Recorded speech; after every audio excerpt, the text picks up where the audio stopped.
अमेरिकी सदर Donald Trump का भारत पर मजीद टैरिफ लगाने का ऐलान। कहा, भारत न सिर्फ बड़ी मिकदार में रूसी तेल खरीद रहा है बल्कि इसे ओपन मार्केट में फरोख्त करके मुनाफा भी कमा रहा है।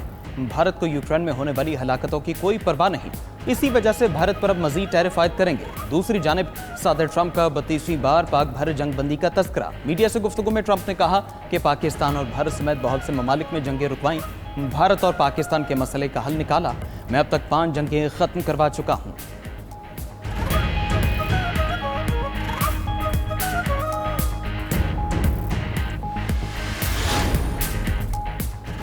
बरतानवी जरीदे दी इकोनॉमिस्ट का फील्ड मार्शल को खराज तहसीन। मजमून में फील्ड मार्शल की मुल्क कौम के लिए खिदमात को उजागर किया। मजमून में लिखा कि फील्ड मार्शल आसिम मुनीर की क़यादत में पाकिस्तान नए दौर में दाखिल हो गया।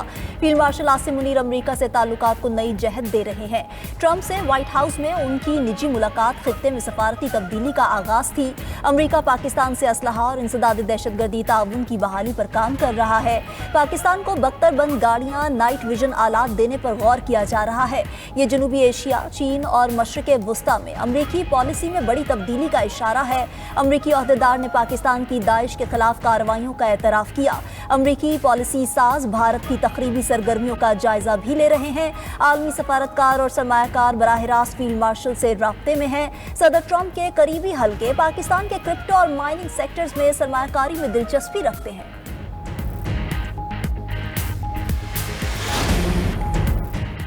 हमारे अरकान असेंबली का सियासी कत्ल किया गया, हम एहतजाज भी करेंगे और अपना नुक्ता नज़र भी सामने रखेंगे। चीफ विप आमिर डोगर का कौमी असेंबली में इजहार ख्याल। कहा, हमारे हौसले बुलंद हैं, हम डटे हुए हैं। अली मोहम्मद खान बोले, कल PTI अरकान कौमी असेंबली अडियाला जेल जाएंगे। अरकान असेंबली अडियाला जाकर बानी PTI से इजहार यकजहती करेंगे। ऐवान में कायदे हिज़्ब इख्तलाफ और हामिद रजा की खाली कुर्सियां सवाल कर रही हैं। जरताज गुल की क्या गलती थी, 10 साल सजा दे दी। अडियाला जेल के बाहर एहतजाज का प्लान। PTI ने अरकान कौमी असेंबली और सेनेटर्स को इस्लामाबाद बुला लिया। PTI की आला क़यादत ने 5 अगस्त के एहतजाजी प्लान को हतमी शक्ल दे दी। अरकान कौमी असेंबली और सेनेटर्स अडियाला जेल के बाहर एहतजाज करेंगे। अरकान सूबाई असेंबली अपने मुतल्लिका हल्कों में एहतजाज करेंगे। ज़राए के मुताबिक मरकजी क़यादत की तमाम सूबाई सदूर और चीफ ऑर्गेनाइजर से मुशावरत मुकम्मल। एहतजाज तहरीक तहफ़्फ़ुज़ आईन पाकिस्तान के प्लेटफॉर्म से होगा। एहतजाज की मुकम्मल निगरानी PTI के सेक्रेटरी जनरल सलमान अकरम राजा करेंगे। चारों सूबों के जिम्मेदारान ने एहतजाजी शेड्यूल आला क़यादत को भेज दिया। दूसरी जानिब 5 अगस्त के मुमकिना एहतजाज पर सलमान अकरम राजा को अपनी गिरफ्तारी का खदशा। PTI के जनरल सेक्रेटरी ने इस्लामाबाद हाई कोर्ट से रुजू कर लिया। सलमान अकरम राजा की अपने खिलाफ दर्ज मुकदमात की तफसीलात फराहम करने की दरख्वास्त।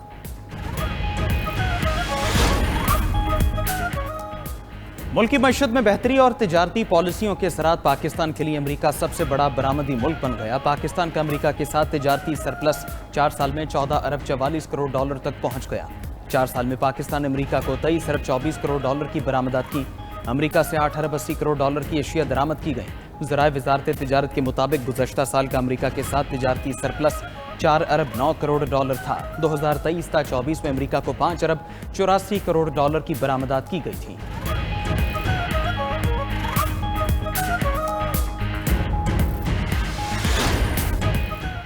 कौमी क्रिकेट टीम के फास्ट बॉलर हारिस रऊफ का विकेट लेने के बाद जश्न मनाते हुए नराला डांस वायरल। हारिस रऊफ ने वेस्टइंडीज के बल्लेबाज जूल एंड्रयू को आउट करके सोशल मीडिया ट्रेंड और फार्मिंग डांस स्टेप्स करके जश्न मनाया, जो सोशल मीडिया सार्फिन को भा गया।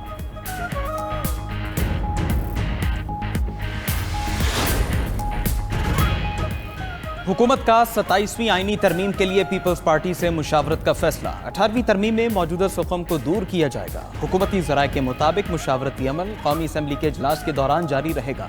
पीपल्स पार्टी के रजामंद होने पर दीगर जमातों से बातचीत होगी। इत्तेफाक राय की सूरत में हुकूमत 27वीं तरमीम का बिल लाएगी। 18वीं तरमीम में बहुत से उमूर सूबों को मिले लेकिन अमल ना हुआ। सूबों को माली खुद मुख्तारी देने के मामले पर भी तरमीम तजवीज़। बल्दियाती हुकूमतों के इख्तियारात और NFC वार्ड में विफाक का हिस्सा बढ़ाने से मुतालिक भी तरमीम तजवीज़ की जाएगी।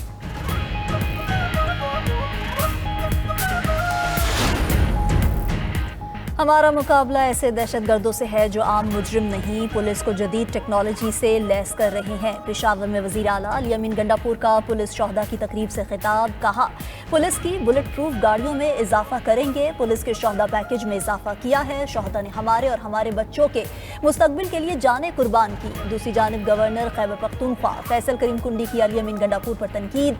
कहा, खैबर पख्तूनख्वा में हालात खराब हैं। वज़ीर आला अली अमीन गंडापुर एहतजाज में मसरूफ हैं। अली अमीन गंडापुर को मालूम ही नहीं होता क्या बयान दे रहे हैं।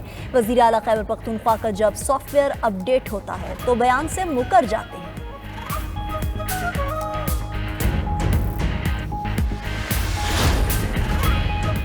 चीफ जस्टिस पाकिस्तान याहिया अफरीदी का सिंध हाई कोर्ट का दौरा। Chief justice Sindh High Court Junaid Ghaffar की अदालती कॉम्प्लेक्स मंसूबे पर ब्रीफिंग। एलामिया के मुताबिक कराची में 125 जदीद अदालतों पर मुश्तमिल अदालती कॉम्प्लेक्स जल्द तामीर होगा। चीफ जस्टिस पाकिस्तान ने पायदार और मुस्तकबिल शनास मनसूबा बंदी पर जोर दिया। अदालती इंफ्रास्ट्रक्चर में तमाम स्टेक होल्डर्स की मुशावरत जरूरी करार। चीफ जस्टिस याहिया अफरीदी की जदीद फैसिलिटेशन सेंटर के क़याम की तजवीज़। फैसिलिटेशन सेंटर से साइलिन, वकला और अवाम को सहूलत मुयस्सर होगी। चीफ जस्टिस पाकिस्तान ने कहा कि अदालती निज़ाम की डिजिटल ऑटोमेशन का अमल जारी है। Lieutenant general retired Mohammad Saeed chairman वापडा तैनात। वज़ीर आज़म ने तैनाती की मंजूरी दे दी।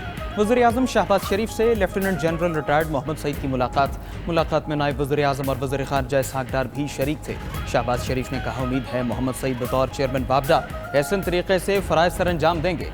दूसरी जानिब ग्रेड 21 के मिर्ज़ा फ़ारान बेग डीजी नैब लाहौर तैनात। जारी नोटिफिकेशन के मुताबिक मिर्ज़ा फ़ारान बेग को 3 साल के लिए डीजी नैब तैनात किया गया है। चेयरमैन नैब की मंजूरी से तैनाती की गई है।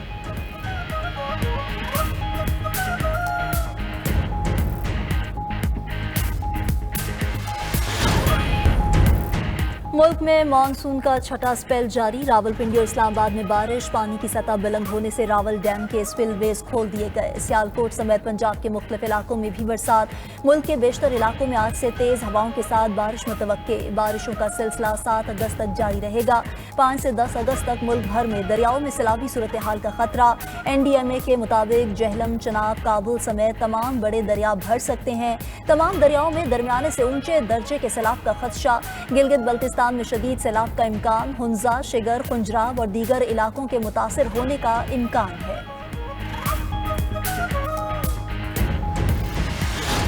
अमरीकी सदर ने गजा में जारी गजाई किल्लत को अफसोसनाक करार दिया। कहा कि गजा में जो हो रहा है वो बहुत गलत है।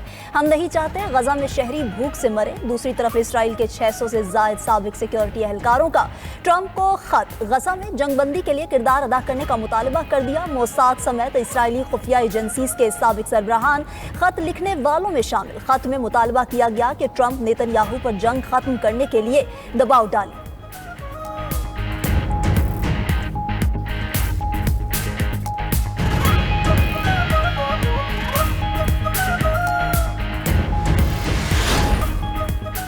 इसराइल से जंग के बाद ईरान अपना दिफा मजबूत करने लगा। ईरानी हुकूमत ने नेशनल डिफेंस काउंसिल के क़याम की मंजूरी दे दी। खबर एजेंसी के मुताबिक ईरान की फ़ौजी सलाहियतों को मरकजी सतह पर मुनज़्ज़म करने के लिए दिफाई मंसूबों का जायज़ा लिया जाएगा। नेशनल डिफेंस काउंसिल सदर मसूद पेज़ेश्कियान की सरबराही में काम करेगी।